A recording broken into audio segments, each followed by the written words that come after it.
أعوذ بالله من الشيطان الرجيم. بسم الله الرحمن الرحيم. إن الحمد لله نحمده ونستعينه ونستغفره ونعوذ بالله من شرور أنفسنا وسيئات أعمالنا. من يهده الله فلا مضل له ومن يضلل فلا هادي له وأشهد أن لا إله إلا الله وحده لا شريك له وأشهد أن محمدا عبده ورسوله صلى الله عليه وعلى آله وأصحابه ومن تبعهم بإحسان إلى يوم الدين والسلام تسليما كثيرا. أما بعد. السلام عليكم ورحمة الله وبركاته. Ako po ay nagpapasalamat unang-una sa Allah subhanahu wa ta'ala, ang bukod tangi at lumikha sa sangkatauhan. Alhamdulillahi Rabbil Alamin. Maraming salamat din po sa mga bumuo ng Madrasatul Nurul Quran at salamat din po sa pagbibigay ng pagkakataon sa akin na makapamahagi ng aking kaunting kaalaman. Ang aking paksa ngayong araw ay patungkol sa birrul walidain o ang pagmamahal at magandang pakikitungo sa dalawang magulang.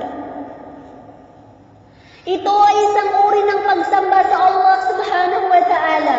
Bagkus ito ay dakilang uri ng pagsamba sa Kanya, sapagkat inutusan tayong sumamba lamang sa Kanya at huwag magtambal sa Kanyang kaisahan. At isinunod niya agad ang pagmamahal at magandang pakikitungo sa dalawang magulang. Subhanallah. Ang pagmamahal sa magulang ay isang di mapantayang pagmamahal dito sa mundo na iniutos ng Allah subhanahu wa ta'ala at ng kanyang propeta sallallahu alaihi wasallam. Kaya't nararapat lang aking mga kapatid sa pananampalataya, nararapat lang na suklian natin ang kanilang pag-aaruga at gampanan natin ang ating responsibilidad sa kanila bilang ating mga magulang. Dahil sila din ang dahilan kung bakit tayo nandito sa mundo. Sila ang ginawang dahilan ng Allah subhanahu wa ta'ala kung bakit tayo nabuhay dito sa mundong ibabaw. Sinabi ng Allah subhanahu wa ta'ala sa banal na Quran, وَقَضَى رَبُّكَ أَلَّا تَعْبُدُوا إِلَّا إِيَّاهُ وَبِالْوَالِدَيْنِ إِحْسَانًا إِمَّا يَبْلُغَنَّ عِندَكَ الْكِبَرَ أَحَدُهُمَا أَوْ كِلَاهُمَا فَلَا تَقُل لَّهُمَا أُفٍّ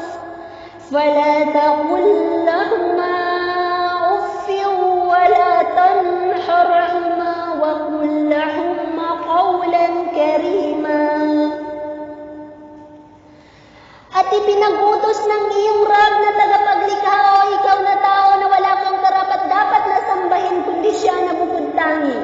At ipinag-utos din niya na ikaw ay maging mabuti sa iyong mga magulang, lalong-lalo na kapag naabot na nila ang katandaan sa iyong kapanahunan. Na huwag kang sumuway at huwag magbitiw sa kanila ng anumang salita ng kawalang paggalang. Kahit pagsasabi lamang ng "uf" na nagpapahiwatig ng pagkayamot, na ito na ang pinakamababa at pinakamasamang salita sa harap ng magulang. At huwag na huwag mangyayari sa iyo ang pagsasabi ng anumang masamang salita laban sa kanila. Bagkus ay maging mahinahon ka sa pakikitungo sa kanila at makipag-usap sa kanila ng may pagpaparangal na pakikipag-usap. At pawang mabubuting salita lamang ang iyong sasabihin sa kanila. Subhanallah.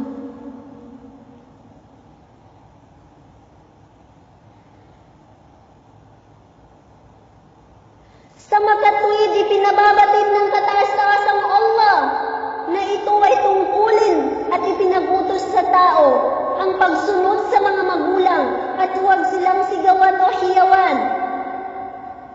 Lalong-lalo na sa mga panahon kapag sila ay matanda na at sila ay mahina na. At kahit pa ito ay pabulong lamang ng walang salita. Astaghfirullah. Ipinagutos ng Allah bilang tungkulin para sa ating mga Muslim ang magkaroon ng magandang pakikitungo sa ating mga magulang, ang pagsunod sa kanila sa kabutihan, at ang pagmamagandang loob sa kanila. At kahit pa sila ay hindi Muslim, kung ikaw na anak ay Muslim, mabuti. Subhanallah.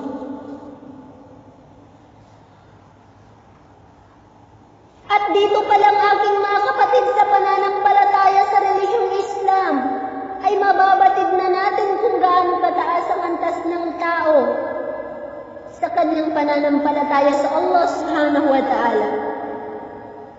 Dahil hindi ka nais-nais na mananampalataya ang isang tao kung hindi niya magawang mahalin at pakitunguhan ng maganda ang kanyang magulang. Astaghfirullah. Ang masamang pagkikitungo at hindi pagmamahal sa magulang ay lubhang napakalaking kasalanan sa Allah subhanahu wa ta'ala. Ito ay kinamumuhian ng Allah subhanahu wa ta'ala. May Allah forgive us. Katotohanan sa mga panahong ito, tayo ay saksi sa mababang respeto sa mga matatanda, lalong-lalo na sa mga magulang. Kabilang sa pinakamalinaw na halimbawa ng Islam sa pagpaparangal sa mga kababaihan at ang dakilang katayuan ng ina sa Islam, ang Allah ay nagutos na walang ibang sambahin kundi Siya lang na bukod-tangi, sumunod ang kabutihan, paggalang at pagsunod sa mga magulang, at partikular nang binigyang diin at nagdatangi sa mga ina, ang ating mga nanay. Subhanallah. Sinabi ng Allah subhanahu wa ta'ala sa banal na Quran, حَمَلَتْهُ أُمُّهُ كُرْهًا وَوَضَعَتْهُ كُرْهًا. Ang tinutukoy sa aya na ito ay ang napakahirap na pinagdaanan ng ina sa pagbubuntis at sa kanyang pagkapanganak. Subhanallah.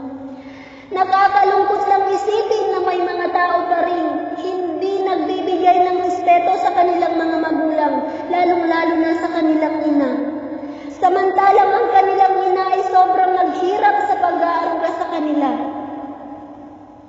2 buwan o 3 buwan ka pa lang aking kapatid sa sinapupunan ng iyong ina ay sobrang nahirapan na siya. Bawat umaga ay nagsusuka siya, walang ganang kumain. Subalit pinipilit niya ang kanyang sarili na kumain at maging okay para sa'yo.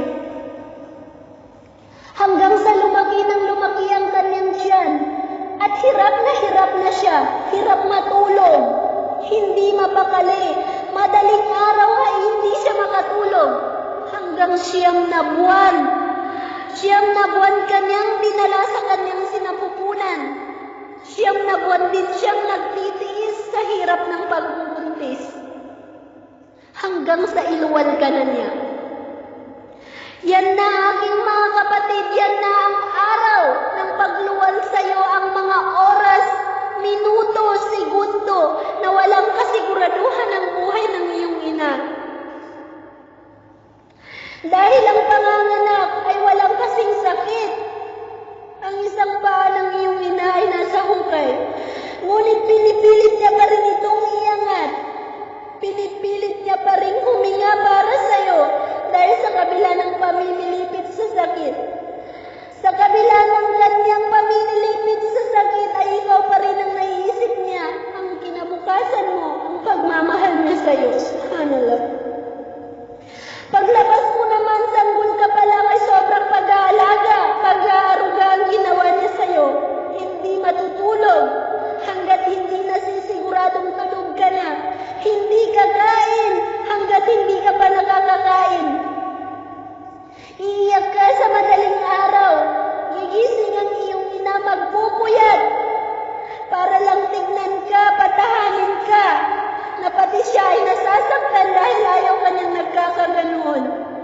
Matutulog siyang nakaupo habang kanlong-kanlong ka niya para lang masigurado niyang hindi ka naiiyak. Sa buong magdamag, matutulog siya sa ganoong posisyon hanggang umaga. Astaghfirullahaladzim.